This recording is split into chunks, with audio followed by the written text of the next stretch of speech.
Welcome to the Tweeting Warrior videocast with Brad Hutchings and J. Cobb. We're videocasting live on YouTube today from 12:15 p.m. to 2 p.m. Pacific. We're going to have a great time.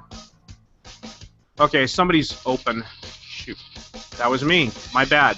We're going to have a great time today. If you're watching this, please share a link with your friends. Cobb's off this week and next week. Sitting in for Cobb this week is Travanti Jaramillo. How you doing, TJ? Great to be live on YouTube with the TMV, Brad. Hey, everyone out there in Warrior Land. Welcome to the Tweeting Warrior videocast, home of the premier source of sports fan fiction. Yeah! Yeah! Here's how to interact with us live. To tweet our show, hashtag TheTMV. If you'd like to be on our show, send a Twitter DM to @TheTMV. We're going to invite you into our live hangouts as time permits. So hashtag your tweets. You got a line here. Yeah, I'm here. I'm here with you, man. Jeez.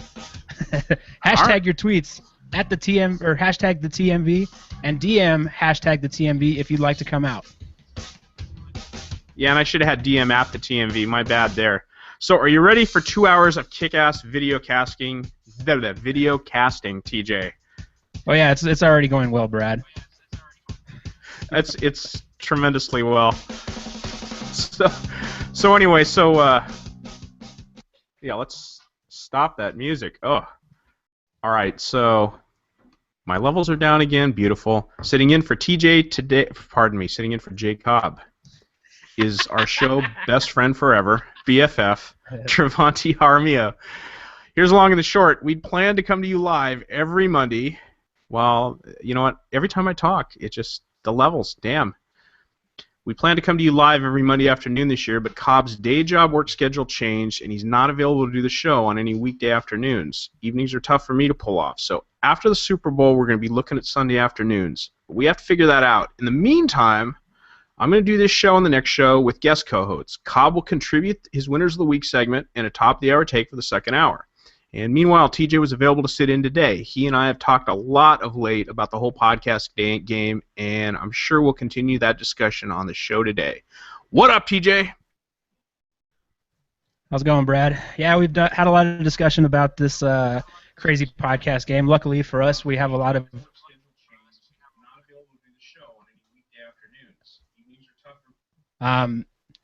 Luckily, we have an awesome support system around us. You've got YouTube open. TJ, you've got YouTube open in the background there somewhere. Yeah, I'm done. Sorry about that. But yeah, we've talked a lot about technology. This morning was a little bit rough, obviously, but we're here ready to do this, and I'm excited, man. I appreciate you asking me to be on. Well, you're going to be awesome, dude. We got a lot of good stuff to talk about, from your podcast to where we're going with ours. By the way, I turned my video off because I think that's contributing to our latency, so we'll see how that works. Oh yeah, much better. See, you don't have the delay now. That's good. Cool. Let's see here. Let's get to my take. Brad's take. So, I watched the second half of the Pro Bowl while eating pizza and salad at Pepino's in Lake Forest last night. Wasn't sure about the concept, but I liked the execution. I especially liked the Trojan Jordan Cameron caught a touchdown pass to take the lead for Team Sanders. I liked how old Deion Sanders looked with that gray beard. And I even liked the last-minute touchdown and two-point conversion to win it for Team Rice. It was fresh, it was fun, it was worth watching. If they do the same thing next year, the joke will be stale. Challenge for the NFL will be to come up with 5 or 6 Pro Bowl format twists they can mix up in a coming new era of professional football. I'm not sure they're up to the task, but I'll be happy to be wrong. So here's something I didn't like. The Grammys. Saturday evening, I listened to Daft Punk's new album for the first time in its entirety. No doubt it's well executed if you're even a passing fan of French house music, which, okay, sometimes it just sounds kind of good. Maybe, you're working out or something like that. It's kind of got a good beat to it, whatever. Worthy of 5 Grammys? Well, that's a comment about the time we live in. Nothing signified it more than the very old-looking Metallica playing over piano noise while the only song they can really get away with on the Grammys. If they could go with Battery or Welcome Home, Sanitarium, Metallica fans would feel like we had more than a symbolic victory. Also, that Kendrick Lamar guy seems to have broken the speakers on my television. I'll fix them after I get this GoToMeeting disaster worked out. You got any thoughts on that, Travanti? I agree with most of that. I didn't catch the Pro Bowl. I spent my evening watching the WWE's Royal Rumble. But tying in with your, the very old-looking Metallica, it was kind of the same thing. A very old-looking Ric Flair, a very old-looking Shawn Michaels. It's a little weird watching, these legends, guys that I'm a huge pro wrestling fan. I'm a huge Metallica fan, and like to see them like still doing it, I love it. But at the same time, it's like it's a little, who's this Lang Lang guy? Why do they need him and his stupid piano to go crank out one? You're right. I do want to hear some battery. So, I don't mind that people get old. I mean, people get old. I'm getting old. We had a discussion about that recently. I feel old. It happens to all of us. We like it a lot better than the alternative. That's for sure. But it is kind of shocking. I mean, here are these guys that are just like the rockers of our generation, and Hetfield looked old, and what's his name? Lars looked Lars looked bald. I mean, Lars is just how's ridiculous. this work? I don't know why he keeps hanging on to that hair. It's like, stop growing it. Just shave it continually. You're bald now. That's it. You stink as a drummer. You're lucky you still have a gig there. And I hate you for being the guy that I picked to actually try to learn how to play drums, because I've been playing for 16 years and I suck. So. Yeah, too much. All right, I think we got a winners of the week. Let me ask you this. One last thing. Let me ask you. Yeah, go ahead. One of the biggest letdowns of my year is going to have to be Lorde. Did you catch her last night? I really didn't, because I don't know who she is. That's the other thing about getting old, is I don't know who half these people are. All right. Well, I'm sure you've heard the Royals song. The video, she looks to be a lovely gal, even though she's apparently only 17, which I'm not supposed to be paying attention to. But she does not look the same as they made her look in the video, and I found that rather disappointing. So I just wanted to say that. Close out. Okay, and wait, and who is the... Okay, so help me out with some more pop culture stuff here, Travanti. Who was the chick with the huge thighs that was hanging over the crowd? The chick with the huge thighs? Oh, that might have been... It might have been Pink. I heard something about that she did that aerial stupid thing that she does all the time. I didn't see that either, though. I mean, she just, I don't know, maybe it's just television angles or whatever else, but she looks like too big of a girl to be doing that. I mean, like they had to use extra rigging or something. I don't know. I didn't find it. I mean, an engineering accomplishment, lifting a large elephant over the crowd and not dropping her, that's amazing. I'm always for that. Always for great engineering. But, just as far as art goes or whatever else, stick behind the microphone, girl. Anyway, that's my take on the Grammys. Not a big fan. Not a big fan at all. Off we go. Winners of the week. Monday's winner is no stranger to the Twitter Hat Trick Clubhouse leaderboard. DJ Carlisle won his 13th Twitter Hat Trick contest. Remind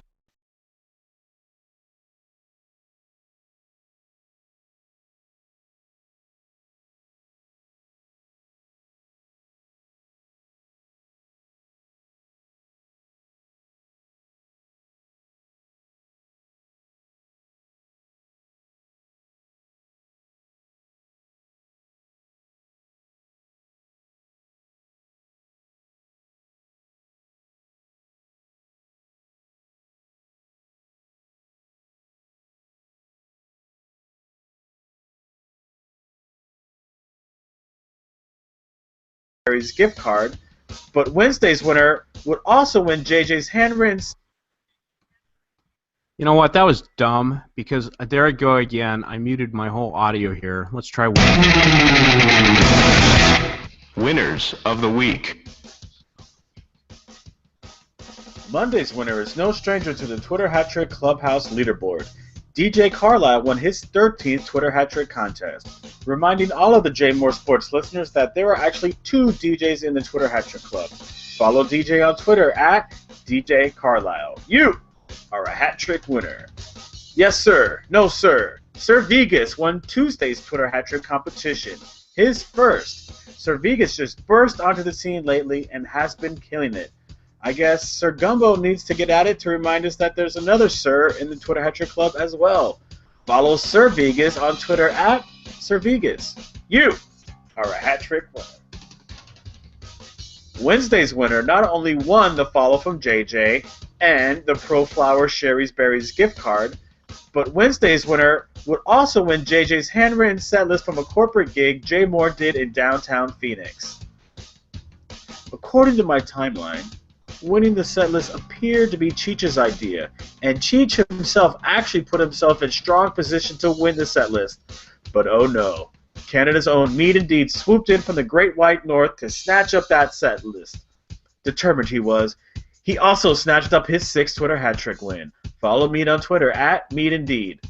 He's also a long-time TheTMV contributor, so I'm sure you're already well acquainted with Mead. You are a hat trick winner. Thursday saw Spapeldink earn Brockovich win his 2nd/17th Twitter Hat Trick Championship. Congrats to you, fearless leader. Follow Spapeldink on Twitter and Drew Arnakovich too. Spapple Drew, you are a hat trick winner. On Friday, we saw Frank Drebin win his 4th Twitter hat trick. 4th? Crap. Now he's got one more than I do.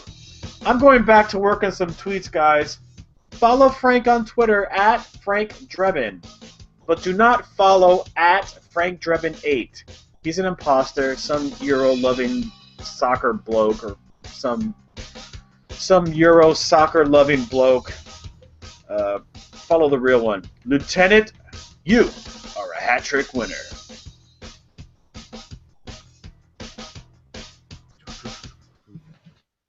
How about that, Travanti? How about all those hat trick winners? Man, it's been a rough week. Everybody's been so funny and so good, but at the same time, there's been a few where I'm like, I guess it's okay, but I didn't really like it. So Spapeldink won another one today, and on air, JJ was saying, I think JJ was just plain clueless about who Spapeldink is, but I have it from high authority that he's very aware that it's Drew Arnakovich that's hiding behind a work account so he doesn't get caught, which is very cool. Let's see here. What do you think? Calls, tweets, and topics? Should we do that? Let's do it. All right. Your calls, your tweets, our topics. So here's how to interact with us live. To tweet our show, hashtag TheTMV. If you'd like to be on our show, send a Twitter DM to @TheTMV. We'll invite you into our little live hangouts thing here as time permits. So hashtag your tweets, hashtag TheTMV, and DM hashtag, or no, that's DM That's supposed to be at an TheTMV. I know, Yeah. stupid What are me. you doing? I'm Come dumb. on. Gotta I'm an idiot. step my game up. I have a tweet I would like to read. Oh, please do. To kind of bookend the Grammys talk. It's from our buddy Jamie Wilson at Jamza32, at Brad Hutchings at GFT Pod. From all I have seen about the Grammys, it has been all about Pharrell's Arby's hat. Do you know about this at all, Brad? I do know about this. Here's something I have to admit. I had heard the name Pharrell like all sorts of places. I didn't know who he was. I actually didn't even know he was in that Daft Punk song until he was. And then I did see his little acceptance speech where he said he was so proud of things, and he stared at the little robot guys and talked for him and all that crap. And then I thought there was something he said that was like, oh, we're just so honored. This is such an honor to win over everybody else. But he was like nominated with 4 other acts. He would have won regardless, right? I guess. I don't know. Wasn't he like the backup singer? He's like, hey. He's like the backup singer for all of them. I think he's like more like a beat guy. I think he's actually more of a producer than anything else. But again, I don't care about hip hop or any of that type of stuff. So. Right, it's like if Fleetwood Mac would have been up for some song, it would have been Fleetwood Mac with Pharrell. Everything's with Pharrell. I mean, you can't even get a friggin' hot dog without Pharrell on it these days. And I didn't know he was. Sorry, dude. Hey, this hot dog has some Pharrell on it. Can you give me another one? No, like Pharrell and horsey sauce. That's what I want on my hot dog, on my Arby's sandwich. But, hey, speaking of Arby's, what do you think? Arby's sauce or horsey sauce, or both?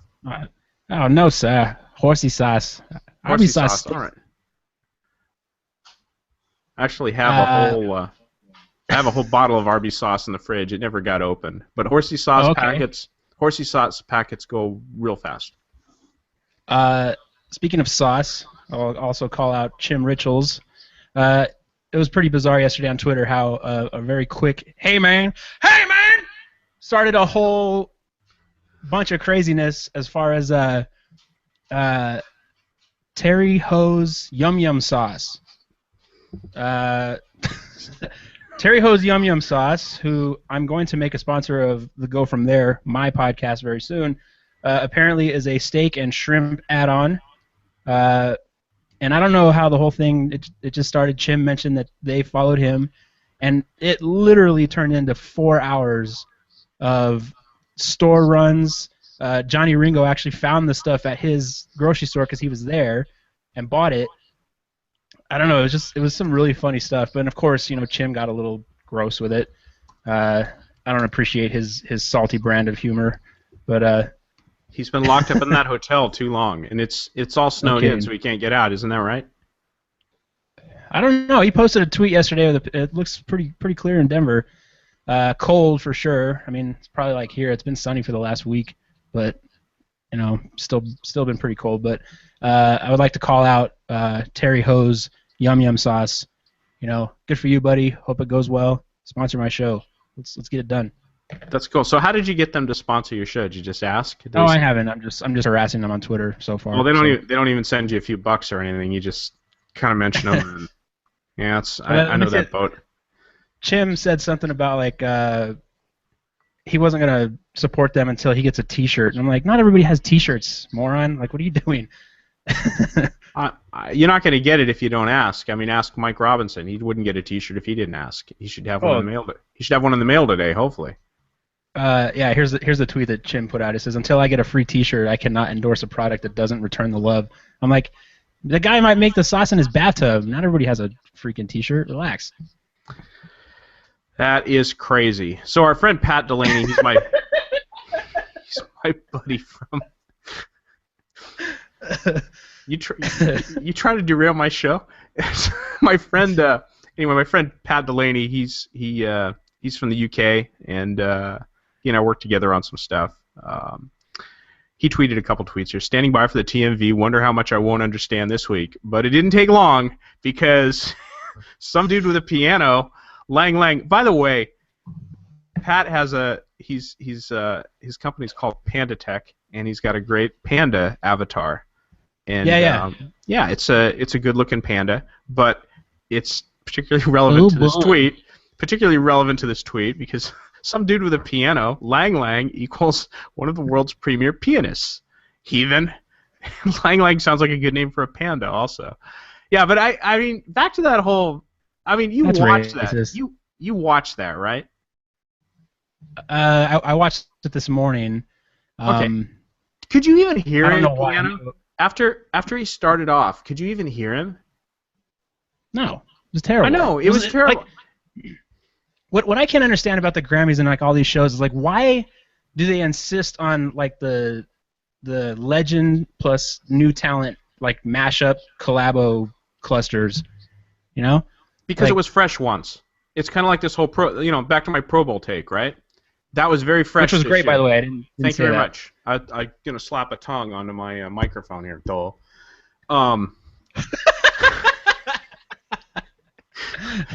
That's a Rome thing, dude. It was great once. It's good once. Do it once, and then move on. That was your thing of greatness. It's like Metallica does it. They already did Symphony and Metallica 16 years ago now. Okay, it's great. Buy the albums. Move on. Put them in your playlist. Jesus, has it really been that long? It has been that long. And they toured on that for 3 years. I mean, even that's a little bit long. That's different though. I don't understand why they put Robin Thicke with. Why are we talking about this? I don't even. You know what, Robin Thicke. I just know that somewhere Kirk Cameron is praying for his soul. So that makes me. I don't know why that makes me happy. It just does. Don't bring up Kirk Cameron. just let people be how they're gonna be. Stop it. You know? Sons of Alan Thicke. Bose Trilliums tweets at the TMV. 2 more beers, a Wi-Fi signal, and count me in. All right, I want to count you in, buddy, but you got to DM me. Maybe I should just DM him and invite him on. You think I should do that? Just reach out to him. Okay. French Fry Phil has a request. Okay. You know what would be sweet if at the TMV could throw out some topics or questions of the day, so those of us who can't listen live can at least tweet. I have a question of the day. What's going on? How about what? Let me see how I can word this. Like, what personal hero has let you down? Like, I'm thinking in the vein of Metallica. Like, I love Metallica. Hetfield's always going to be my guy. But I'm going to tell you, there's been a couple performances where I'm like, come on, guys. Like, just tap out. It's done. No, don't get me wrong. They were solid. They were solid last night. It's just the song choice. You can't. It's like with Metallica. All you can pick is you can pick one. You can pick one. You can't even pick Enter Sandman. It's probably just too heavy for most people, even though everybody knows it. It's too heavy for that venue. And see, what's weird, like you said, Battery or Sanitarium, I'm with you on that, but one is one of their heaviest songs, even though it's like clean at the beginning. I mean, that thing turns up to 12 at the end of it. I mean, yeah, don't look at me like that. Yes, I don't know. It just seems overplayed. It seems like that was the song that just made them pop or whatever, And I don't know. Speaking of, I forgot to say this on air. I'm wearing my Ancient Wind T-shirt.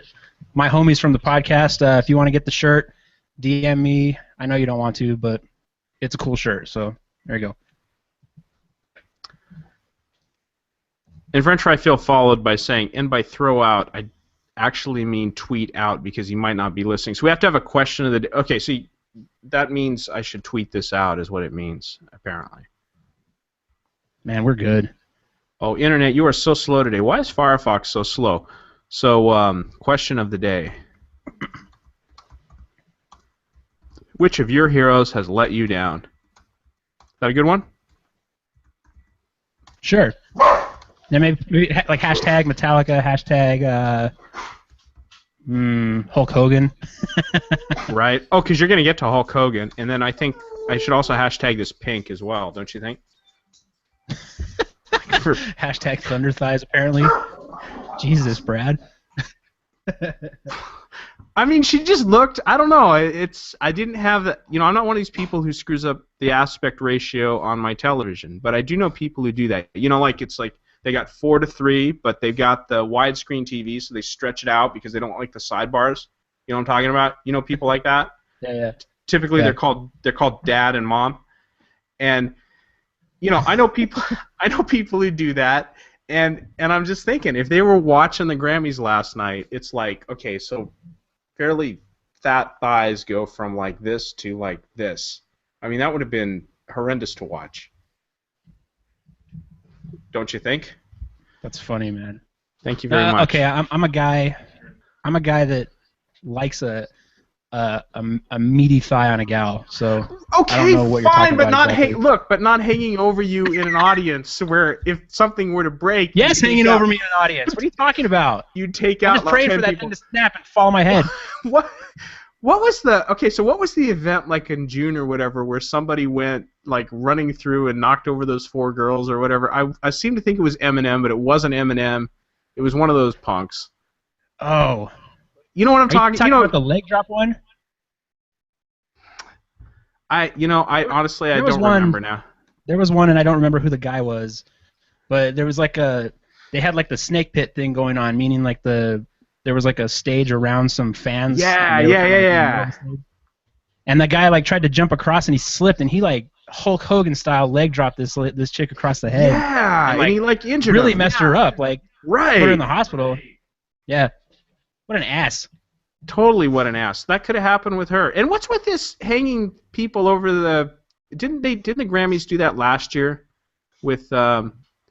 Pink does that every year. Anytime that she performs, she does that like Cirque du Soleil crap. No, but who did it? Who did it last year, the year before, where somebody's crotch ended up in Eminem's face? Oh, I don't remember. That's funny though. See, that's exactly what I want. I want to be sitting front row and be like, no. Somebody's crotching your face. Great, dude. Yes. Over your ribbed tux. That would be horrible, man. That would be absolutely horrible. I'm hoping we can get some callers in here. It's nobody interested. Nobody wants to DM and call. Come on, guys. I did invite Bose Trilliums. Bose, whatever he's going by. I never got to talk to him. I hope he calls in. Oh, Boaz is a cool cat, man. He is a very cool cat. He's a fun guy to talk to. Anyway, funny. Tell us a little bit about your scene. You know, your metal scene, your Colorado scene. Are we gonna start talking about Shaun White? I could do that too. Yeah. Tell us a little about yours. Metal scene is very bizarre. Like the music scene where I'm at is really a difficult one, and I don't know if this is necessarily a representation of like the way it is nationwide, but I have a buddy of mine that he runs booking for a pretty good sized club about 80 miles away from here, Mesa Theater and Club. Eric Psychotic Smith, one of my good buddies. That's not wait, that's not his real middle name, right? It's just like a fake middle name. It might as well be his actual name. Like, forget the Eric and Smith and just go Psychotic, because he's definitely one of the weirdest dudes I've ever met. But he's got a really brilliant business mind. He does really awesome work, and he's brought some huge acts to that little town. And to me, I think the problem is, it's just people are broke, and you're throwing a pretty hot show every week, or even maybe more than one a week. Not everybody can support each one of those things, and especially like who fall through the cracks there are the local acts. Like if they bring in Fear Factory, and they had Asking Alexandria, who I don't even know who that is, but apparently they're huge right now. But you bring them, 2 weeks back to back, then if you throw a local show, people can't go because they just don't have the money. Yeah, how big's the venue and what's the ticket price? Ticket prices never really go over, like, I think he actually booked Bret Michaels last summer, and that was the most expensive ticket I've seen. It was like $45. Okay. But it's a good sized venue. I would say if it's packed, probably 15 or 2,000. Oh wow! What do you think about Brett, or about Lars Ulrich going with the Bret Michaels headband thing, the headscarf thing?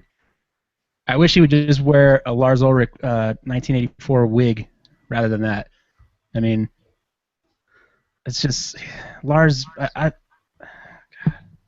These guys can still. I think these I'm resting my head on my microphone right now. I'm just like, They can still sing. They just need to age kind of gracefully. That's what we need them to do. I need Lars to go be a filmmaker and let somebody like Joey Jordison or something come into Metallica and make him sound right again. But that's never gonna happen. So. As far as I wanted to get to, let's actually talk some sports. Sure. I don't know why I didn't think of this earlier when I was panicking trying to prep for this show. We just had the Winter X Games up here in Aspen, and I was talking to sadly a bartender yesterday while we were watching the slopestyle competition. And do you watch any of the X Games stuff at all, Brad? I'll have it on in the background and I'll catch a little bit during the day. If it gets my attention, it's good. I like it when people are in cars and stuff and ramming cars into each other. That's kind of cool. They don't do that in the Winter X Games though. Well, see, the thing with the Winter X Games that I would ask you, I don't know if you know enough about it to give a take on it, but I saw that dude fall off of his shark. Oh, I saw that dude fall off of his snowmobile and die, and that was pretty terrible to watch. Yeah, last year that was Caleb Moore. Yeah. And the sad part was, like, that wreck did not look that bad. I've seen way worse looking wrecks than that, and they walk away. But like, has it kind of like maxed itself out? I mean, we were talking about Shaun White. He bowed out because he's focusing on the Olympics. Whatever. I mean, nobody can do anything even close to what he does in the super pipe. So doesn't that kind of like make the rest of it kind of like Well, I guess it's like, why do you watch the X Games to begin with? I'm sorry, I muted my video because I noticed I was bandwidth was getting terrible here. I guess it's like why you watch it in the first place. And Cobb and I went, and several other people went to see Jay Moore last weekend, right? And in Yeah. two of his shows at least, two of the three that I went to, he talked about how people go to see the Rolling Stones, hoping that they'll see Mick Jagger die on stage. Okay, it's a very funny take. And I might have mentioned this before on the podcast, but there was this radio guy in L.A. named Joe Crummy, and I think he goes by Ed Crummy now, and he's in the Phoenix market last time I checked. But he was really hilarious, and he was like in the early '90s, and the local big powerful station KFI used to have him and Phil Hendry with local shows, like one right after the other, and it was hilarious. Well, he had this take a week before, I think it was the last or the second to last El Toro Air Show. And El Toro Air Show is this big air show at the old El Toro Marine Air Station, just a few miles from where I am, that would draw 1.5 million, 2 million people over 2 days. They did the show on a weekend, usually late May, usually in May. And he did this take about how the only reason people go to air shows is because they wanted to see a plane crash, right? And so these people he was going on with this for 2 weeks, and people would call and just say that he was just the most disgusting person in the world, that they liked to see the airplanes, they liked to meet the servicemen. Of course, this was during, it was just after Desert Shield and Desert Storm, way back in the day, where we freed Kuwait, rah, rah, rah, USA, all that stuff. And, so patriotism was real high, and people like to come out to those things. So he did this thing for 2 weeks where, the only reason people go to air shows is so they can see a plane crash. Okay, so then this plane crashes. And to give you an idea, they had grandstands along the center runway. The runway the show center, as they called it, and the planes would fly over the runway and like right in front of the grandstands and stuff. And you had to pay for those tickets. Well, you could still get in for free and stuff, and you didn't have grandstand seats. So I was behind the grandstands, and I was buying a hot dog or something like that, because there's a lot of food to buy, and if there's a lot of food to buy, there's a lot of food to eat, and I was all over it. And I'm kind of watching this plane come down like it's going to go over the show center, and it looks like it's just having trouble, and its tail's kind of dragging. And then all of a sudden, I feel, I see like this bright flash, and then I feel all this heat on my face. And again, I'm behind the grandstands, about twice the distance from the grandstands to the runway show center. And I felt this heat on my face, and this plane, it dragged its tail onto the runway, and then it blew up. And it was pretty horrific seeing it there. And of course, the people in the grandstands, and then, to kind of complete the story, they stopped at 3 places along the runway to gather the body parts, and the announcer noted that to everybody, that the ambulance stopped at its 3rd place to gather body parts. Idiot. Well, yeah, but I guess it's not funny at all, except this is kind of funny, because 20 minutes later, after everybody's completely stunned, and oh my goodness, will the show go on? Will the show go on? Do we just go home? What do we do? And you think of all those vendors who, it's early in the show, they haven't sold half their hot dogs yet, probably a bad day for them. What's going to go on here?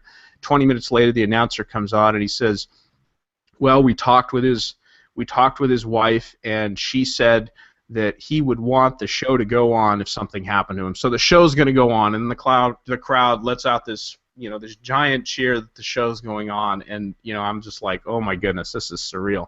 Well, so the next day that Joe Crummey's on the air, I mean, he's apologizing about how it was just a bit. He was not, and people were calling up and just giving him just complete garbage about, how he jinxed it, or how he really was looking for that. Stupid. And yeah, it was totally blown out of proportion. I mean, it was a funny bit. That's like that Louis C.K. joke that somebody texted him from the plane. He's like, we're about to leave, and he goes, well, I hope your plane crashes. And he goes, like, take it back. And he's like, no, I'm not taking it back. Like, I would gladly trade your life for knowledge of my powers. That guy had nothing to do with it. I mean, come on. Right. Yeah, it was. Anyway. Well, So the thing about like the X Games, like, it does seem like a little bit unnecessary, especially at this point. Like, but I don't know. I don't know how to. well, you know what it is? They don't mix the. It would be nice if they mixed the events up. I mean, these events are just freaking wacky to begin with. It's like, okay, what's the wackiest thing we could do to put these guys? You know, they're moving fast on whatever, and then let's make them do turns and jumps and all this stuff. If they mixed it up, so like maybe this year it was, you know, like this giant, you know, half pipe or something like that, and then maybe next year it's snowmobiles. You know, you're blindfolded riding a snowmobile, you know, into a you know, a cattle fence with hooks and stuff, you know, or razor wire. Or, you know, I don't know. I mean, just mix it up a little. Well, I'm just like, it's absurd to begin with. So just make it, you know, make it different, absurd every year, and then maybe it's kind of relevant. No, well, I don't know. I mean, like, it is. You're right. It is based, you know, extreme sports, all that kind of stuff. And these people do put in a lot of work, a lot of training. Like, they're incredible athletes, you know. Even the guys with the snowmobiles, like, they're insane. Oh, absolutely.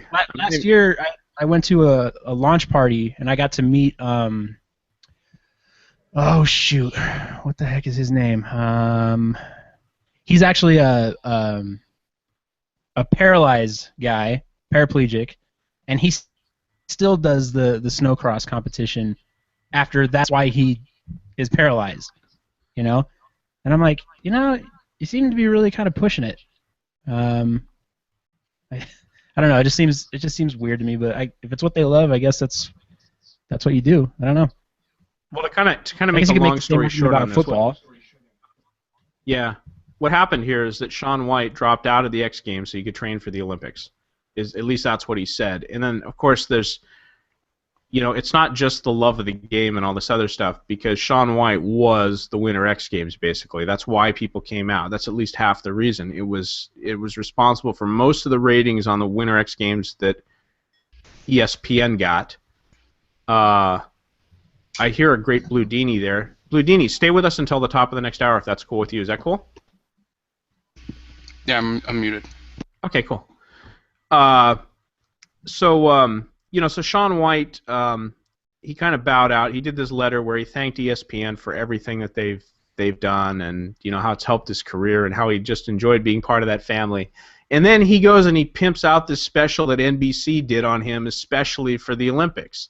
You know, it's like, it's obviously he's going to dominate in his competition. He's going to do some amazing tricks and whatever else. But you know, clearly his participation in the Olympics, or his preference for the Olympics versus the X Games, really all about the broadcasting dollars. You know, I don't know how I feel about all that kind of stuff. It's like, if I had people throwing money at me, it's just like Chim and I are always arguing about Farrah Abraham. You know, like, she's 20 years old and they're throwing her $1 million to do 5 minutes of on camera. You know, go ahead. It's good for everybody. Just do it. You know. Yeah, that's cool. Hey, we're gonna have a little break here for a minute. We'll come back. Okay, so all right, buddy. I'm gonna play a stinger. So next hour we've got sports takes from J. Cobb and Travanti. Tweet grab bag from Mead and Deed and 12. More of your tweets and calls. And looks like we got Great Blue Dini on the phone, too. So we'll hit him first next hour. But time for a little, you know, go do what you got to do, TJ. You know, get a coffee. You know, drop the kids off smoke a Newport, drop the kids off the pool, whatever you got to do. I'll play some music. All righty, buddy.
Welcome to Hour 2 of the Tweeting Warrior videocast with Brad, Hutchings, and J. Cobb. We're videocasting until 2 p.m. Pacific. We're having a great time today. If you're watching this, please share a link with your friends. Travanti Jaramillo is sitting in today for J. Cobb. How's it going, TJ? Great to be live for Hour 2 of the TMV, Brad. Hey, everyone out there in Warrior Land. Welcome to the Tweeting Warrior videocast, home of the premier source of sports fan fiction. Oh, yeah! Here's how to interact with us live. Tweet our show, hashtag TheTMV. If you'd like to be on our show, send a Twitter DM to @TheTMV. We'll invite you onto our live hangouts as time permits. So hashtag your tweets, hashtag TheTMV, and DM @TheTMV if you'd like to come out. This hour, we've got sports takes from J. Cobb and TJ. Tweet grab bag with me, indeed. More your calls and tweets. And on the line with us in just a moment is the great Bludini. Sweet. All right, let me dip that out. Give Great Bludini introduction. What up, Great Bludini? Hello, Brad. How you doing, man? I'm doing well, and yourself? I'm doing very good. Did you get a shirt yet? I don't know. I just saw the mailman drive by. I don't know if it was James or Brian C60, but I saw like a yellow folder kind of thing. I don't know what you shipped it in. You sure it wasn't Shecky? Oh, no. I don't think he can handle the cold up here. I don't think Brian could either. Mailman James, he's hardcore. So. Yes, he is. Yeah, it wasn't a yellow envelope, probably like 8x5 or so. So you might actually have that waiting for you. That would be ooh, big deal, man. That's for coming on my show and helping me out. I appreciate it. Well, I did want to clarify. I didn't ask to be on your show. You asked me to be here. I know I did, because basically you are. How's this work? See, now I'm going to sound like an ass. I was going to say you owe me like 3 show appearances for that shirt. No, but that's not what I meant at all. I'm your best friend's older brother, and you don't have a date to the prom. And if you ever do, you know you can call me and I can fill time. Exactly. It's something like that. Tell us about what's going on in hockey these days. We had 2 outdoor games. We had the game out there in L.A., which I figured you were probably going to like quite a bit because your favorite Trojan marching band was present. Yeah. Now, besides that, because they're very, very awesome. What's going on with that beach volleyball court? I don't know. They tried to do a little bit too much. They were trying to make it, a big event, and they actually had some of the pro volleyball players out there because some people actually make a living playing volleyball. And were they playing during the game? Is that what was going on? They were in the pregame. They were playing a little bit during the intermissions. Yeah, they were just having fun. Carrie Walsh Jennings, she was there. Yes. I don't need it to be an event. I'm gonna watch hockey whether it's part of something. It was very busy. It's kind of like if they ever do that down here at the Big A, the Big Ed, Anaheim Stadium, whatever it's called. You'd expect them to move the Matterhorn, from Disneyland just down the street and put it in the stadium or something. Everything has to be an event for you guys. It's okay. Apparently, yeah. That's we basically got the best team in all of hockey, right in our backyard. But then again, it's all about the Kings, not the Ducks. That's the other weird thing. And then they have to put beach volleyball there and stuff too. It's very, very weird.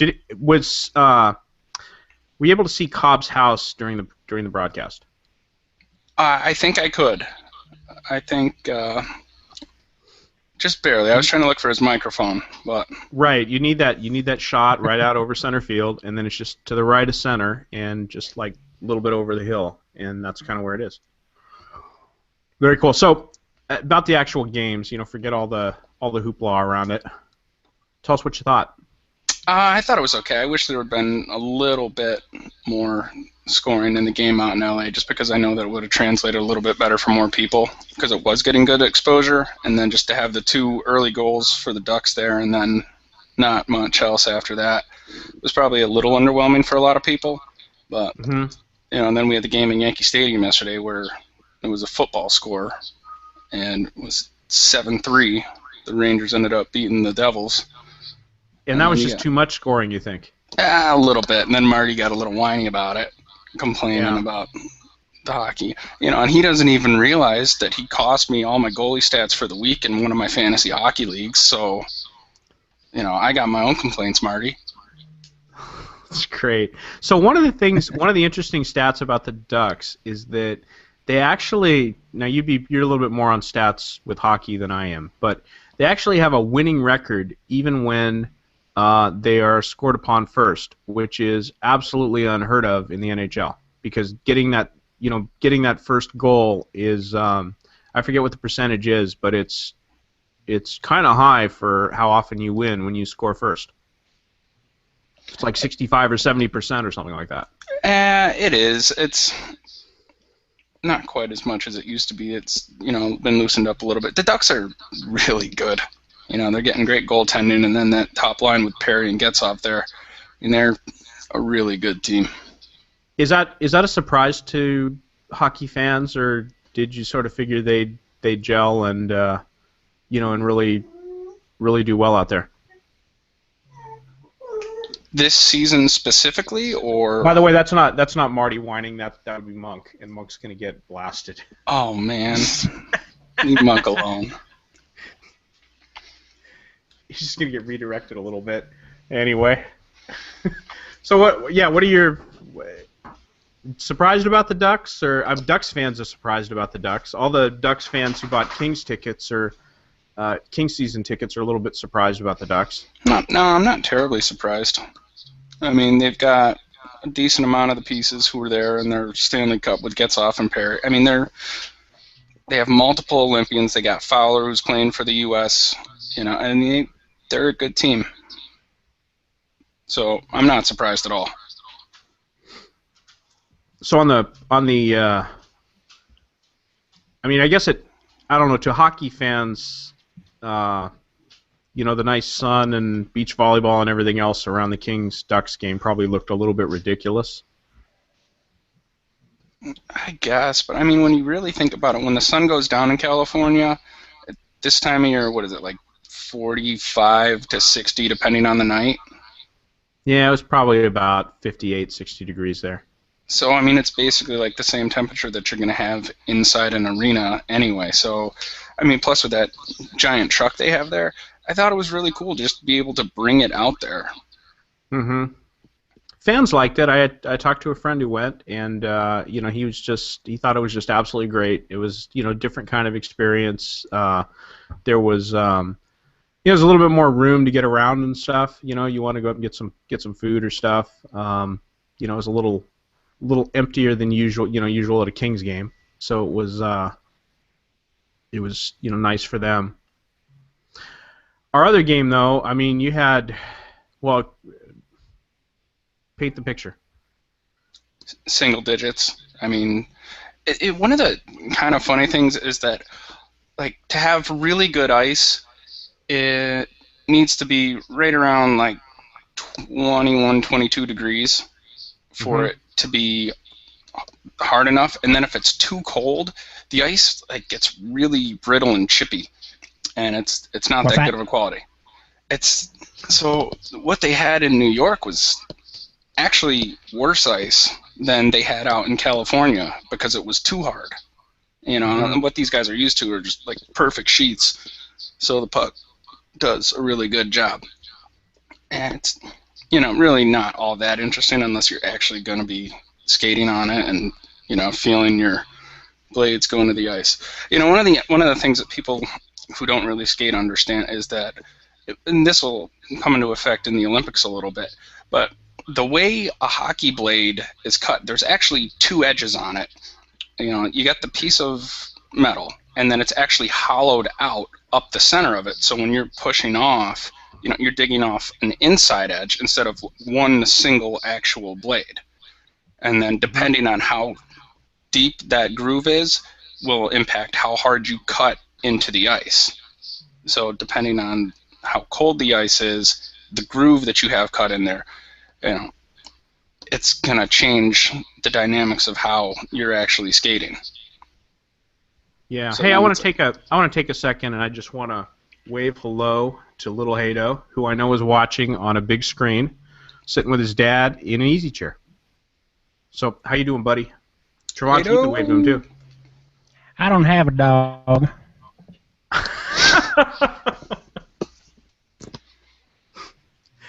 Doing impressions of kids on the Tweeting Warrior videocast. Very good. Yes. Why wouldn't I go and do something stupid like that? Great Blue Dini, I am very excited to be talking to you. I'm excited to speak with you. Oh, well, that's right. We have a fight. We have a fight between you guys, huh? Twitter fight. Twitter fight. It's not really a fight. He let me down, and that was kind of the end of it. So. I didn't let you down. I just postponed you. Oh, okay, fair enough. You asked me at a really bad time. You know, it's nothing to get into now. Maybe someday we'll save my costs on a psychiatrist, and we'll hash it out on the air or something someday. Well, I don't know if you knew this. I'm not a doctor, but I do know how to, split a man's head open pretty well. But no beef at all. I thought maybe we could talk about our mutual love for Mr. Chip Chipperson for a second. Chippa. Did you hear me a minute ago when you said something about the ice something chips. about how the shirt was shipped, and then how the ice chips, and both times I said, "What's that?" I was hoping you'd catch that, but I don't get it. Pretty much when I am playing the Twitter hat trick and I suck, I just try to find something that he says and make it a Chip tweet and put it at you just to annoy you all day. So I appreciate you being there. I think Chip is great. I really liked when Norton did Jay's podcast, and he explained the essence of Chippa, and coming up with. Let's tell Brad. Let's explain it to Brad, because right? I was trying to tell him what it was. Basically, the way Norton says is a Chip is always going to let you down. Like, you set Chip up for something, he's going to let you down. And that's the whole point of it, Now I remember. Okay, so, keep going, because it was something I wasn't. Joke is actually the worst joke possible. Yes. Got it. But with the same rapid fireness, like you're flipping through the same amount of topics or whatever you could say, but you're looking for the worst one, not the best one.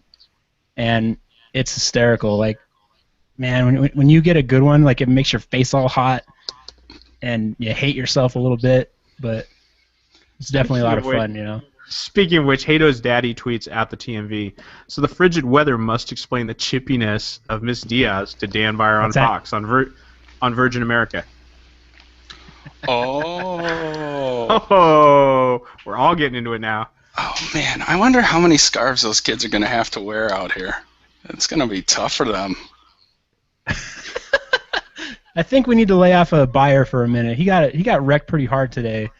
I can't remember what the tweet was, but it was he was compared to Michael Moore. No, that was a great setup. That was a really, really good joke by Brian. Who did that? Brian. I thought Brian C60 had it. Oh my! I was, of course, fighting. You saw the pictures. I was fighting with GoToMeeting, which is why we're not using GoToMeeting right now. And it's overrated. Yeah. Well, it's not as easy as I wanted. So somebody went after Byer as Michael Moore because he wore a sport coat and a hat. Oh my God! But you could tell, you could hear it in his voice that he just was not stoked about that. That caught him off guard. He didn't love it because he thought it was a fat joke, but it wasn't a fat joke. Right. Well, when you're compared to Michael Moore, there's not really any other way to take that, It's like if Brad compares you to Pink, then you know that he says you're fat. So. But if Jim compares you to Pink, you're on his good list. It just means you have big thighs. That's what it means. Oh boy. What did you think of the Grammys last night, Mr. Bludini? Me, personally? Yeah. I was riding high on a whole bunch of cold medicine and getting ready to wake up at 5 a.m. because we had 6 a.m. practice. I caught actually just the Metallica stuff, but I was kind of in and out of it a little bit. If I want to listen to Metallica, I'll just put on Metallica. I don't need to see him perform anywhere. Right, because even the question of the day. Oh, sorry, Brad. Go ahead. No, I was just going to mention that the Great Blue Genie may sound like he's 50, but he's actually a little younger than I am, and it sounds I'm like a lot longer than you are. Yeah, he's already out of the demographic that the Grammys is catering to. Doesn't that make you feel old? Yeah, but I mean I was listening to you guys earlier. You're out of the demographic that the X Games is catering to. I mean, when I was That's why I didn't go. Like young and snowboarding and I got in so much trouble for snowboarding off the roof of my parents' house. My dad still gives me grief about that. And here's why he's my dad. He wasn't mad that I might get hurt. He yelled at me because of all the weight of the snow on the roof that I thought it was a good idea to put me up there and go snowboarding because he's worried the roof's going to collapse. And I'm like, what the hell kind of house did you buy here, Pops? But that's a different... Yeah, every winter I get grief for that. That's great. So, Blue, question of the day, back to the Metallica thing. Do you have any personal heroes of yours, like sports, music, anything that you kind of wish would just tap out at this point? Not really, because I understand what they're doing. You know what? Sadly, maybe Lou Holtz, because he really. A lot of people don't understand that. Like for a long time, he was. No, nobody understands. That's nice. Well played. He was the highest regarded public speaker in the country, giving his motivational speeches. There were tapes everywhere. Tapes. That's to date the conversation. These were cassette tapes. I mean, he was eloquent. He was quick. He was witty. I mean, he's still quick and witty. The problem is you just missed the punchline. But I mean, it's time. While we're on that, how about Mike Ditka? Oh, he's just a goofy old man. He still makes funny points, but he's from an age that these other guys don't get. He's an old hard ass, man. He's a good boy. I like him. All right, I'm going to take your word for it. He was completely unintelligible when I heard him this morning. Oh, he was disinterested. I thought you would have liked that because I heard a dog bark in the background of his interview. Yeah, I did too. I know, but I think that was the refreshing part of it. Was that yeah, just you're pandering? right. I think he was just disinterested. That's the word. Maybe that's it. Maybe he just, whatever. Got to do Super Bowl interviews. Okay, whatever. Yeah, exactly. What the hell does Mike Ditka need to talk on a radio show for? He's already getting paid. He's in the Hall of... to him, that's a stupid question. You don't have to talk to him about what would motivate you more, having a Super Bowl ring or being on the Hall of Fame. He doesn't that care. Question he is just ridiculous. wanted... And, what are you going to do? And then trying to lead him down the road to say something, I don't know, either nice or bad about... why am I going to say Jim Harbaugh? Because I'm not talking about Jim Harbaugh. I'm talking about... McMahon. Yeah. Jim McMahon. Why did anybody think that would get anything? It's not going to get anything. It's... Dick is the one who started it. I mean, he started down that road. But, he's an old coach. Obviously, McMahon was a headache. He doesn't care for this Hollywood stuff. He thought that was ridiculous. Yeah. Plus, it's his show. He wants them to look at him. Strange. I'm going to try to get Boaz on here. We're going to... Travanti and I messed around for an hour this morning with his silly Google Hangouts thing, trying to invite him. And it just seems that these work differently for different people. The invitations. Maybe one day we'll figure it out. We'll figure it out. I did open Chrome for you. I know, that was nice of you. Well, you got on here real good. By the way, we got a tweet from Hado's daddy. Hado wanted to say thanks for the shout-out. Well, you're very welcome for the shout-out. And he sent us a picture. Hey, I would like to cross-promote a tiny bit with you guys. Yeah. I put the question of the day out to Facebook also. Mm-hmm. Do you have any personal heroes that you sort of wish would tap out? Laura Nicholson, a big MMA fan, and I cannot agree more with this. Minotauro Nogueira. That guy hasn't won a fight in 3 years. And the last couple, he got really worked over, so I completely agree with that take. And then on a sadder note, Megan Forrest comes in and says, "My dad." Oh. Yeah. Isn't it Wow. funny, like the difference between the nice positive Twitter and the just awful and sad Facebook? Oh well. Did you like that comment? Of course I did. Yeah, of course you did. Was it you that posted your new favorite band was that they had this song called Sad Face or whatever, or was it the Beard song? Who was that? Oh no, that was Blind Lawrence, Psycho Stick. That's right.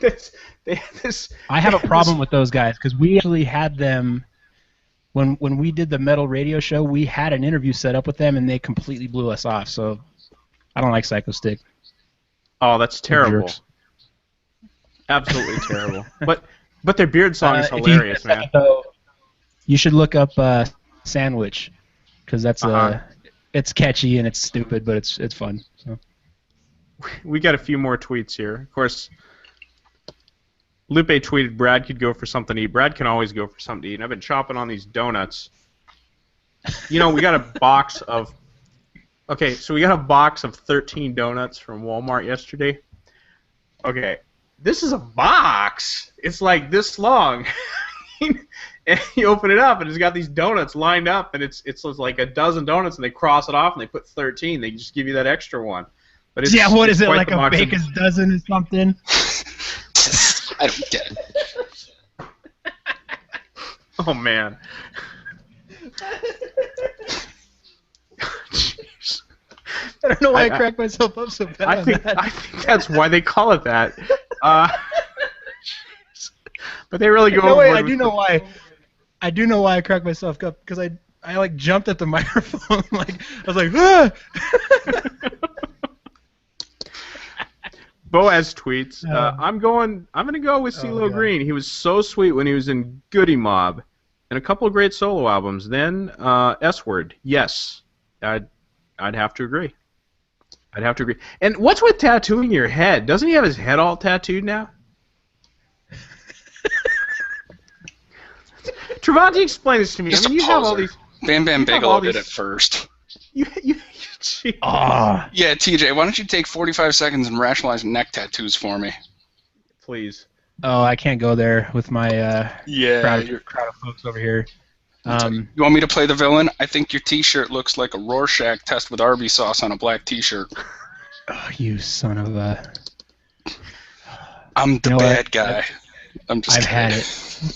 it. That's awesome. I'm French gonna tell fry. Rob that way maybe he'll kill himself.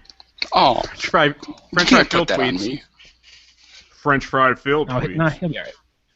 French fry Phil tweets. My levels went lovely. Another letdown, The Simpsons. That was the greatest show when I was growing up, but I feel like it's just not funny anymore. Well, it's 20 years old. I mean, it's been through several phases, and that's going to happen. But they keep doing it. Hey, I'm South Park hanging is- with him. South Park's kind of the same way for me. It's always funny when I watch it, but it's not appointment watching anymore. I'll catch 3 or 4 weeks at a time during a season. Maybe twice. What is it? Each season's like 8 episodes or so. So I'll usually catch it twice. At the beginning, in the middle, and at the end of the season. And then We're in a just, very negative tone here. What you guys didn't like about the Grammys, what you guys didn't like about the X Games, what you don't like about your own Let me- heroes. Let me just say Yeah, this. if you went to a restaurant, would you just list the things that you don't want and let the waiter figure it out? Jeez, it's kind of coming at me hard there, dude. I'm not This coming is at you my take hard. on I'm that. coming at you both. I feel like what's your excuse, Travanti? I'm just playing off you, dude. I'm always a positive person. You know how that is. what? You screamed at me through this screen for an hour before we started doing this. I know. I feel like I'm I your know. sounding board for negativity, and I'm like, all right, bring I it. know. I'm here for It's you. all good. It was a very frustrating, deal. I'd like to be able to take calls like we did, but I'd like everything to work. Okay, so here's the thing, right? I have this all figured out. I have this. In fact, my best friend from high school. He might be listening. He might not. Name's Bob. He lives in Tennessee, and I tell him this stuff, and he does distance learning. What's up, Bob? He does distance learning for Austin Peay State University. He's like, in their distance learning program, and gets the kids all working and all this other stuff, and makes the program work, and does a lot of technology stuff. He does ed tech coordination, whatever the hell that is. So he should know about this stuff. So I tell him my problem, and he's all, well, Brad, what if you ran GoToMeeting on a separate PC so that you didn't have this problem with GoToMeeting hijacking all your sound channels on your Mac? And I'm like, oh, dude, that's brilliant. I'll do it. So I've got a netbook for when I need like Windows stuff, and I purposely have, as a software developer, I purposely have it underpowered so that, if I develop software on it and it works, whatever anybody else has, it's going to just like absolutely haul butt. It's going to be cool. And that's like my own little software development philosophy. So I do that, I hook it up, and then GoToMeeting is like this absolute pig on the thing. And then I go into the forums and whatever, and it says, okay, GoToMeeting on the PC needs a dual-core processor and 2.4 gigahertz and all this other stuff. In this little netbook, it's like 1.5 gigahertz. I know. Ludini's totally falling asleep. Travanti's totally falling asleep. But here's the thing, dude. This is the funny part, is that even as this thing is bogging down and I see its temperature go up and all this other stuff, it's actually working. I'm getting sound in, I'm getting sound out. I hook it up, it actually works. It just has this big old delay because the thing's too slow. So then I think, okay, I have GoToMeeting on my tablet. That's got to work. Why don't I just do that? I got a spare phone. Why don't I use that? So we hooked that up this morning, and it turns out GoToMeeting on the phones will not do the headset, will not do like the headphone, speakerphone in for your mic. It has to use the mic on the phone or on the tablet. So I couldn't get sound in. Travanti's like, he was like looking at me like, Brad, you're starting to pull your hair out. I really was kind of sidebalding just from that little experience. It was terrible. Well, I mean, I guess, Sidebalding. why are you trying to do it from cobbling together? I mean, you're trying to take all these like internal resources off your own bandwidth. I mean, what if you farmed it out, had like a virtual machine set up inside a server farm, hosted it off that, you knew that you were going to have the established resources and it's going to be able to run and process all that, and then you're hosting inside that other controlled environment. I still have to move the sound from GoToMeeting off to Google Hangouts. I have to channel that sound somehow. So wherever I do it, it's all the same problem. And that's the big hang-up. Right now I tried to... This has been working, right? This has. Well, it worked for you and I, and it worked when we brought Bludini in here because he's done this before, and he's using Chrome, and he's got... I sent him the link, and it worked. I was trying to get Boaz on, and I guess Boaz is using his phone, and he downloaded the Hangouts app, and then I sent him the link, and he can't... It doesn't seem to want to work to make the Hangouts app connect to this, which is frustrating. And I tried the invite thing. The invite thing doesn't seem to work on Google Plus Hangouts. That's frustrating. Just a lot of stuff just doesn't work. It's like if this stuff worked, everybody would be doing this. That's what I figured, Travanti. Yeah, indeed. We'd all have 24-hour podcasts of our video casts of our lives if it actually worked. Real quick, I just want to give a shout out to another viewer, my buddy Olivia. What's up, Olivia?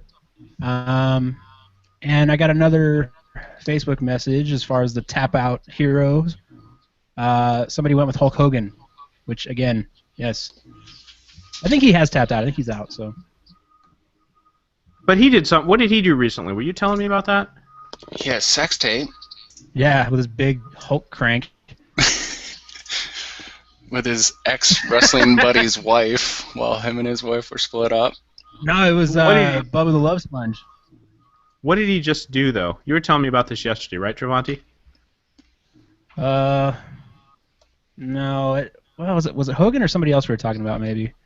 I think I was telling you about Steve Austin and his podcast, and that's what it was. Steve it was my Austin, spiraling right. pit of despair of Hulk Hogan, why are we doing Steve podcasts if all these Austin. famous guys are doing it? Yeah.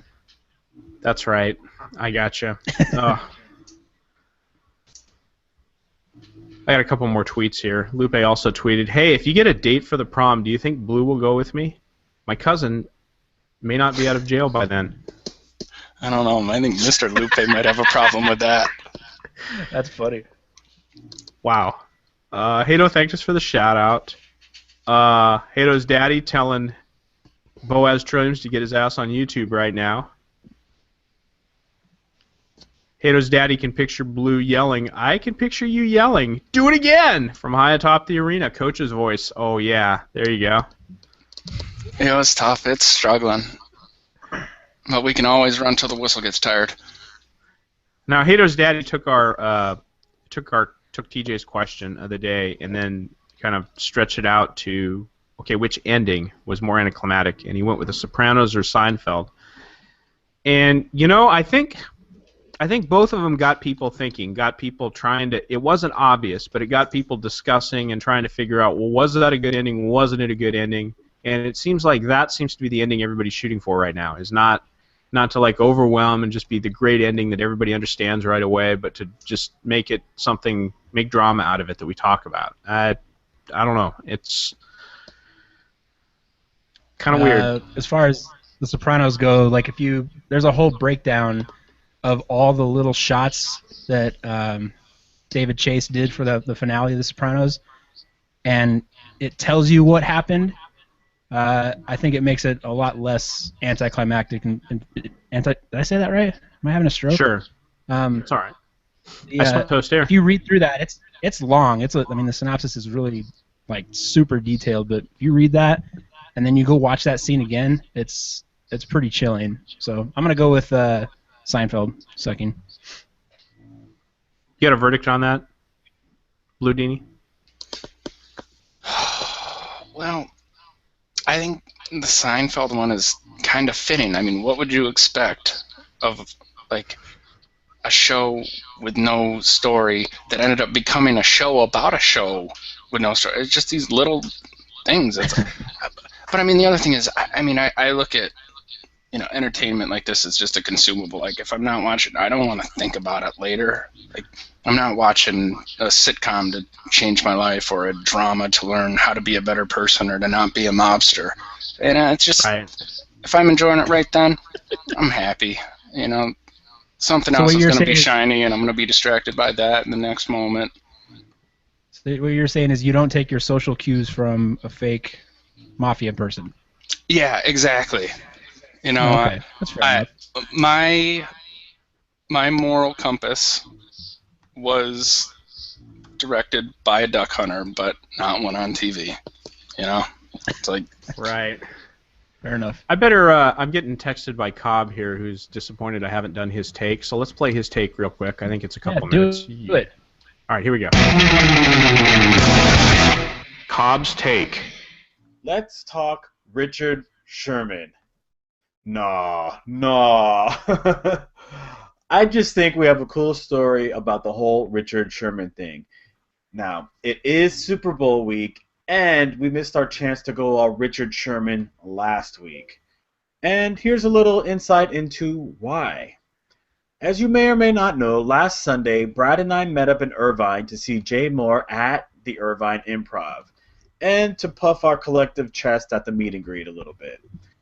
We met before the show at California Pizza Kitchen, ate dinner, and watched the third quarter of the Seahawks 49ers NFC Championship game, only to leave CPK with the whole quarter left to play because CJ and Irvine was holding our seats and we didn't want to lose them and end up in the back somewhere, Fast forward to the meet and greet, and the only thing we know about the NFC Championship game is that the 49ers lost thanks to the updates on Brad's phone.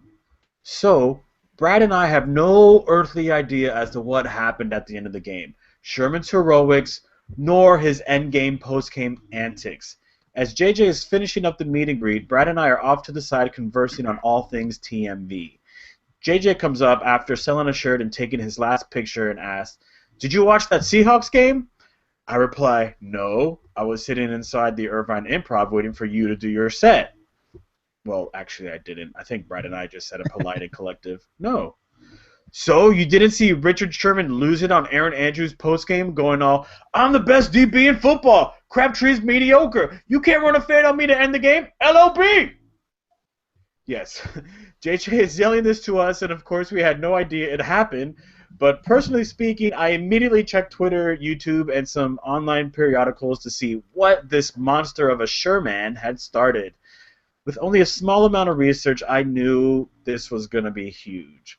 Late on a Sunday evening in South Orange County, Jay Moore knew it was going to be huge. And that's my story on Where Were You When Richard Sherman Told the World Michael Crabtree is Mediocre at Best moment. See, I don't even believe his timing on that, because I think when, at least by my accounting of things, which is actually pretty good on the time there, about the time that Richard Sherman is doing his whole Richard Sherman thing, JJ is going nuts to butts with Dean Del Rey. Whose noise is that? Oh, we got somebody new here? No, somebody's noisy. Who's that? Okay, now they're not noisy. I'm trying to invite Mr. Darren Sharper? I'm trying to invite Mr. Cobb. This is why this there we go. Oh, come on. Well, Mr. Cobb, this may not work. There's a Caruso Hetfield. Yeah, do it. Well, Brad, all this technology is going to put you in the sanitarium. Yeah. I think that's quite likely. It's pretty awful here. I tried to invite Cobb. I don't know how this is going to work. What is that little ding? I think the ding is when I post an invitation. That's the other thing. Why do you have to ding this thing? It's funny. Why? I don't get it. Somebody who makes this easy. Yeah, who's talking about me? Who's talking about you? Why do we have to make, like, the biggest deals about just, like, the most meaningless stuff? Some guy's really excited. He's yelled, and he's really happy, and he thinks that he's very good, and he happens to be very good. Well, come on. That doesn't... See, this is... Nobody's really upset about what he yelled. What they're upset about is that he went all Ray Maluga on Aaron Andrews. That's what happened there. You, of course, remember when... Somebody say that they hugged? You, of course, remember when Ray She said that they hugged. Yeah. Well, you, of course, remember when Ray Maluga was bumping and grinding behind Aaron Andrews as she was trying to do a report. This is when he was a senior at USC. And that sparked all sorts of outrage. Anyway, that's kind of what the deal was there. I suppose. Cobb is not here. Am I just that apathetic that this stuff just doesn't even bother me at all? Like I can't get fired up about any of it. It doesn't impact me. You know what? I want to get fired up and say, yeah, it's cool that we got characters like Richard Sherman. I want to get fired up by that, but at the same time, it's kind of like, well, everybody's all fired up about how it was so inappropriate and whatever. Okay, fine. You guys have your time and talk about how it was inappropriate and stuff, and I'll just be like, yeah, okay, whatever. By the way, I'm putting Hato's daddy to sleep. There's a picture here of me on the screen. I'm looking up at the monitor there. That means I'm probably having some kind of like this. I'm probably having some kind of technical problem and trying to resolve it while I'm talking. And Hato is asleep, and I can't tell if his dad is putting smelling salts in front of his nose or what's going on there. But he's definitely asleep. I've done my work here is done. we have another thing to play here, which is Meet and Deed with Tweet Grab Bag. You guys up for that? Absolutely. All right, it's a little longer. Let's let this go. Oh, actually, I got something to say about this first. Which I think I'm gonna just say. I'm gonna say it afterward. You okay with that, TJ? So whatever, Brad. Yeah. God. All right. Well, I'm trying to involve you, man. Tweet grab bag. Hey, man. This is the TMV tweet grab bag with @Meet Indeed. Hey everybody, this is @Meet Indeed, Canadian Warrior and now 6-time winner of the Twitter Hat-Trick contest for J More Sports on Fox Sports Radio. @TheRealHeyMaddie has a daunting job sifting through hundreds if not thousands of our tweets every hour to the hashtag #JMoreSports, all in hopes of winning the Twitter Hat-Trick contest. Even if you weren't lucky enough to win the Twitter Hat-Trick contest, just to have one of your tweets read on the air is still a great honor. Understanding that not every tweet can end up on Jay's desk, we here at the TMV like to choose those tweets that we feel still did a great job. The tweets that were hilarious, original, weren't afraid to go against the grain, and ruffle a few feathers. If you're wondering if one of your tweets made it on to the TMV, make sure you tune in every Monday at 12:15 p.m. Pacific Standard Time or 3:15 p.m. Eastern Standard Time. On Monday, January 20th, Jay and the crew talked about the NFL Conference Championships. Some of the topics included Bowman's leg injury, Richard Sherman going crazy on Aaron Andrews, the Tuck rule discussion rears its head again, kittens breaking into a prison, and Jay had on guest Greg the Kraken Hardy. Etchitman tweets, that Bowman play was not unreviewable, it was unwatchable. Hashtag shattered leg. Charlie Richmond tweets, does Sherman go that crazy when you question his coleslaw making skill? Don't you ever talk about my slaw. BBQ. David J. Castillo tweets, I love the Tuck rule. Signed, Buffalo Bill. Hashtag, it puts the lotion on its skin. Sock Drawer Hero tweets, the first time I saw Whiskers, I had the strongest urge to sneeze. Signed, Morgan Freeman. And Cali Skins fan tweets, cracking out is our slogan. Signed, the Plumbers of America. Tuesday, January 21st brought the discussion of the Vancouver Canucks coach John Tortorella getting suspended for fighting, and Matty getting into a scuffle, saving Tui's hat. Brad Starnes tweets, would Tortorella and Richard Sherman locked in a room together get better ratings than the Super Bowl? Adrian Freedom tweets, we love Coach Tortorella. Signed, Ogie Oglethorpe and the Hanson brothers. Tim O'Halloran tweets, it's not about the fight in the lung, it's about the lung in the fight. Hashtag, hit me like a lung, dog.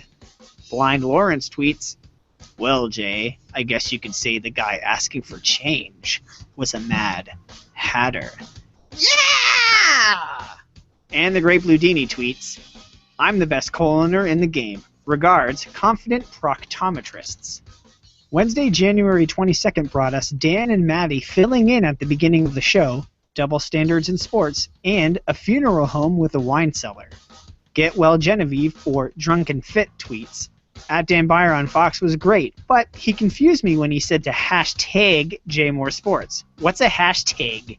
Wicked Monkey tweets, double standard. Everyone loved when Bart Scott went off. Can't wait. They made shirts. SoCal Texan tweeted, why not add a stripper pole to the funeral home? That way, the deceased will not be the only stiffy there. Andy in Pittsburgh tweets, double standard. Chinese people eat monkey brains, yet I do it and I get beaten with a stick. Signed, the Chinese Bear. And Scott Impins tweets, I talk dirty to a chick, it's sexual harassment. A girl talks dirty to me, it's $4.99 a minute. Hashtag double standard. On Thursday, January 23rd, we talked about Richard Sherman being called a thug and Barry Katz stopping into the show. Get Well Genevieve, or Drunken Fit tweets, I speak loudly and nobody calls me a thug. Signed, Lou Ferrigno. Hashtag. Stephen Phoenix tweets, well, Jay, I'd say using the word thug needs to pack its bags. Yeah! Edward Vega tweets, I hate when people talk about race with me. Signed, Danica Patrick. Penmanship tweets, of course Sherman embraced Aaron Andrews before the interview. You can't spell thug without H-U-G. And the Great Blue Dini tweets, I talked to Carl's Jr. about a crispier bread for the burgers. I suggested they make the bun deep fryable, man. And to close off the week on Friday, January 24th, we talked about the NBA All-Star Game, a morning after pill that doesn't work, Jay had on guest Coach Bruce Arians, Jay commenting about the New Jersey drunk driving laws, and a sausage shop getting in beast mode spirit. Tim O'Halloran tweets, when it comes to the exhibition game, Kobe Bryant has nothing on us. Signed, strippers, creeps in trench coats, and Kellen Winslow. The Man in Letters tweets, the same pharmaceutical company recently signed an endorsement deal with Antonio Cromartie. Hashtag dead giveaway. I am Tyler Durden tweets, Bruce Arians is my favorite coach. Signed, Mel Gibson. Hashtag accidental racist. Zog City tweets, what's harder to pass in New Jersey, a law or a football? Ooh, ouch, Jets. And finally, G's Up Trilliums, or Bose Trilliums, tweets, the worst thing about beast mode sausage, later, you get to smell the rainbow. Once again, I'd like to say that there are many talented tweeters out there. If you didn't hear any of your tweets read on JMore Sports or here on the TMV, just keep on being creative and eventually you'll get it. For me, it took a couple of months to win my first Twitter hat trick contest, so I know the feeling. That's all the time we have this week for the Tweet Grab Bag. As always, I'd like to give a shout out and very special thank you to 12 for all her help with the tweets this week. You can follow her at 1218artist. And I'm at Mead Indeed. You can follow me on Twitter, and you can always find me right here at the TMV.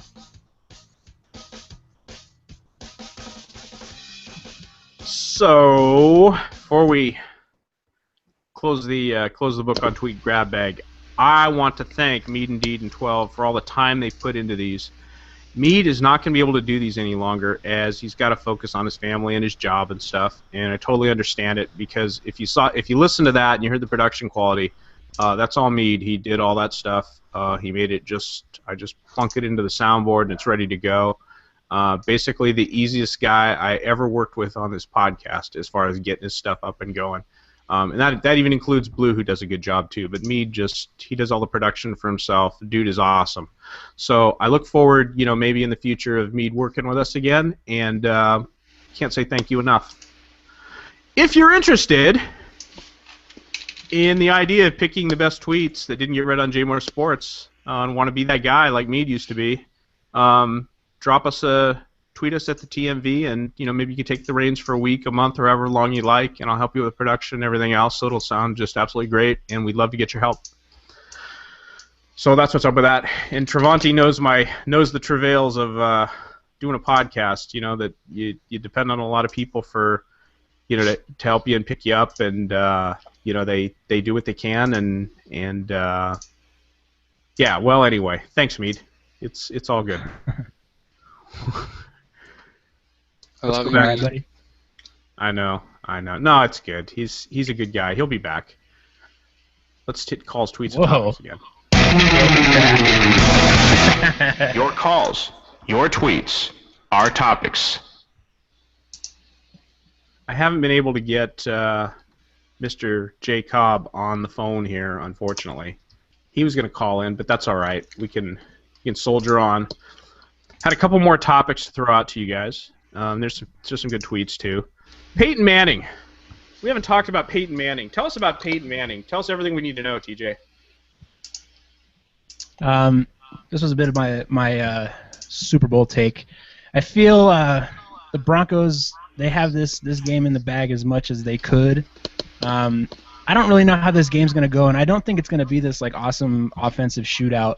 And the big thing that Peyton's got to do is keep the offense on the field, keep the Seahawks off the field.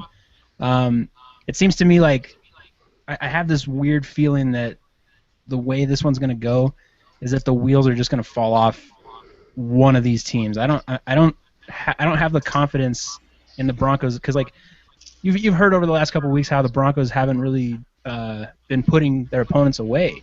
It's coming from San Diego, even New England. They had these last pushes that kind of freaked everybody out a little bit.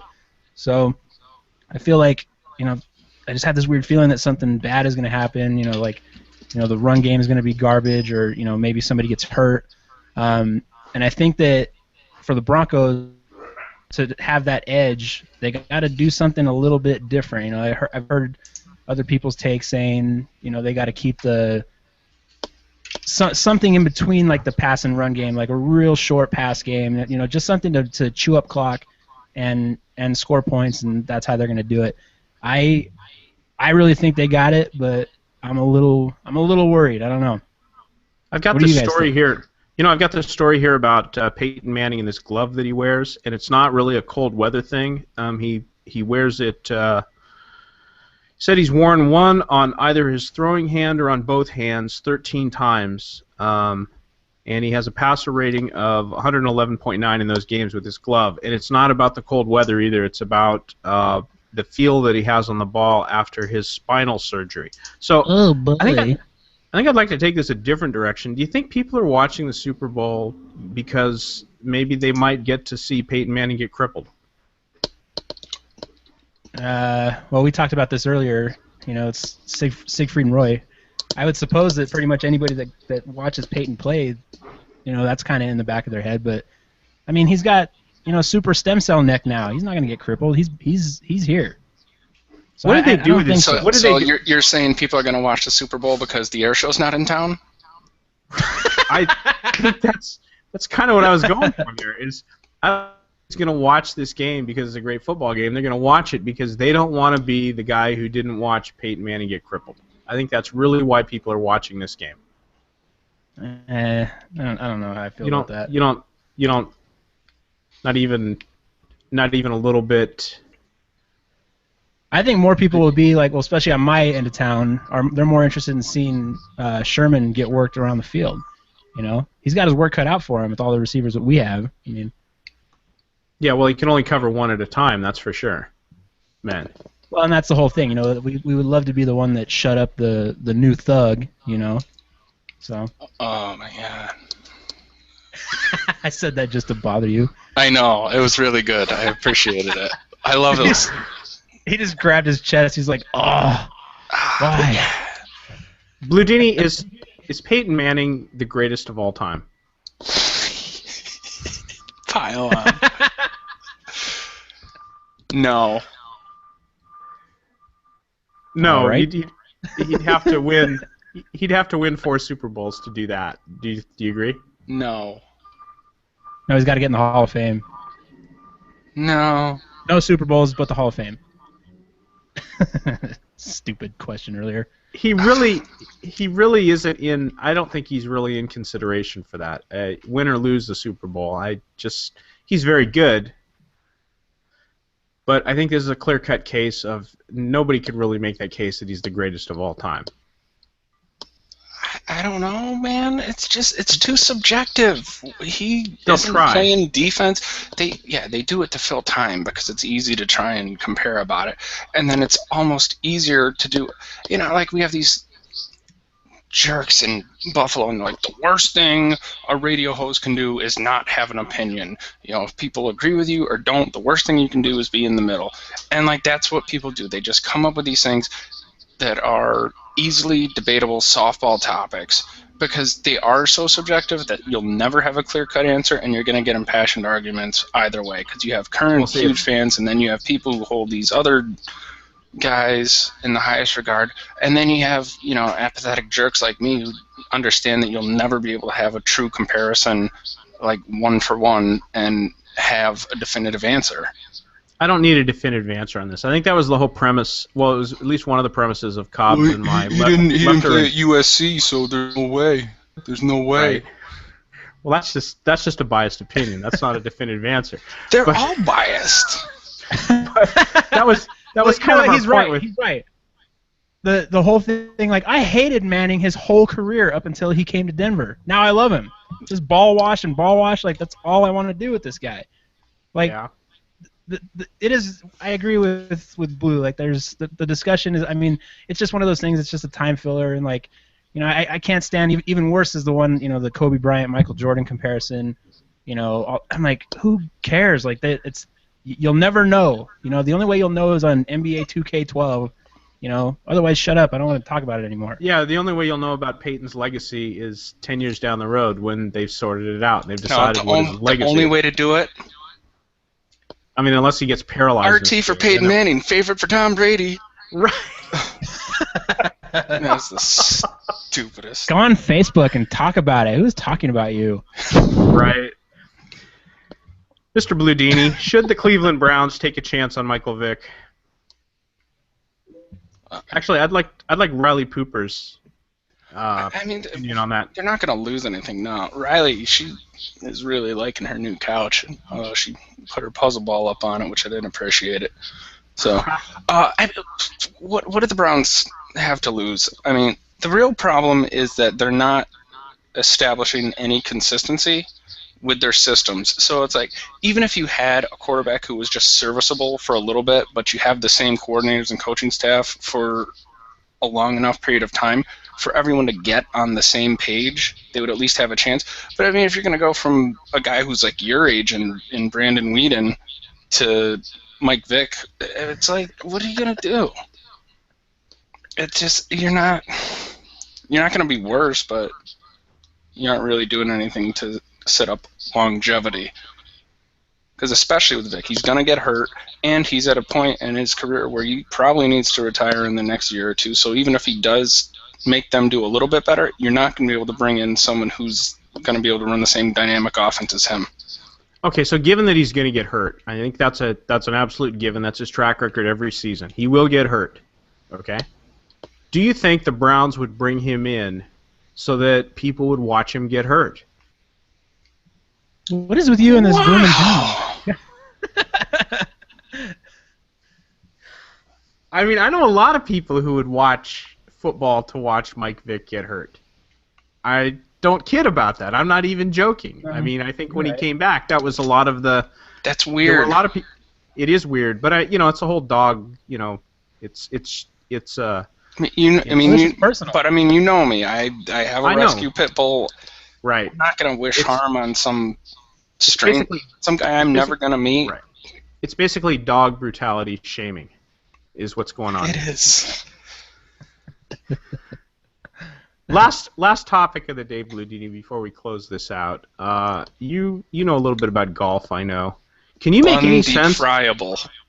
Right. I just wanted to say that because I liked your face when we'd read it because it was so bad. That was so. Because I had to make fun of Carl's Jr. stuff. I wanted to hear you say how bad that really was. Bun deep friable, man. Well, speaking of other things that end with DF, what is this MDF, made cut did not finish rule? It's a new Saturday cuts. Yeah, so this is like a really convoluted rule. And it seems new. It's new too. Well, I guess it's new in 2008, but it really hasn't. Nobody's seen it happen until now. Well, it's never happened to Tiger before, so it didn't need to be major news, right? Tiger or Phil, I guess, right? If it happened to Tiger or Phil, it would be major news. Exactly. Well, I don't know. Good rule or bad rule, or does it speed up the? Does anybody care? I mean, these people are finished first anyway. I mean, so what? They have to come out at 7 in the morning rather than 7:15. How's this improve the game? It doesn't change the TV coverage. I mean, the only thing it does is like eliminate some of those ridiculous highlight rounds where a guy who really doesn't have a chance to win, but throws up like a 62 or a 63 and just charges up and makes himself a whole bunch of extra money. Yeah, that's strange. He even gets to keep his FedEx Cup points. I mean, it doesn't. It's very strange. What a strange rule. It's not really doing me any favors, but yeah. I don't know. Is there anything fun to go out with a nice bang? What's fun? I mean, I scanned sports.yahoo.com. It's just all controversial stuff. It's all drama. It's why did Shaun White skip the X Games? To not get hurt before the Olympics. Next. Yeah, exactly. I mean, it's a lot of those things that are just real simple answers. What about the mayor of Sochi saying that there are no gays who live there? There's your controversy. The mayor came out and said there are no. Who was gay talking about that? The mayor of Sochi. Did you even know Sochi had a mayor before then? 45 seconds. 45 seconds, Blue Dini. Take us out here. Tell us what's up. What's up? What's up in your world? I'm just getting excited for the Olympics. Where's your next appearance? We're just about 2 weeks away. My next appearance. Probably on the TMV. Coming to a cool burst near you. Yep. It'll be on the TMV. Just doing what I can. Double standard, 2-ply all the time. 10-ply for my softies.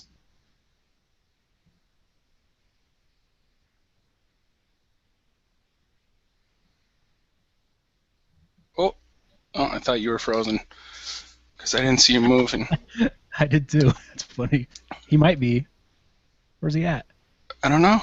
Is he okay? I don't know. Brad, eat a donut if you can hear us. Well, buddies, thanks for tuning in. I guess we're off. I don't know what's going on, but.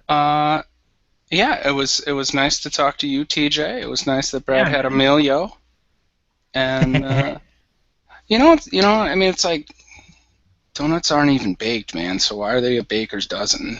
Like usually you deep fry them. Fucking home run. Brad is locked up. Brad. Yeah, he is. He's screaming at his laptop right now. Oh my god, I love this.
or something. Yeah. You know, it just looks like they're Very having fun. fun.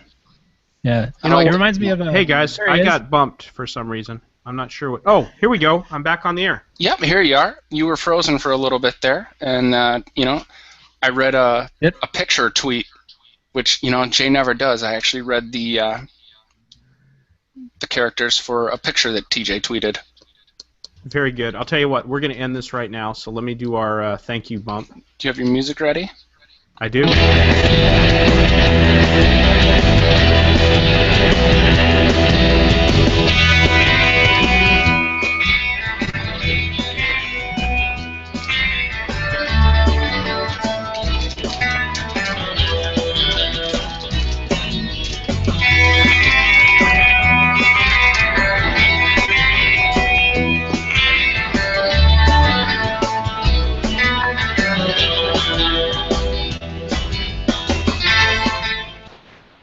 So thank you, show contributors, Mead and Deed and 12. Thanks, TJ, for co-hosting with me today. Thanks, Great Blue Dini, for joining us second hour.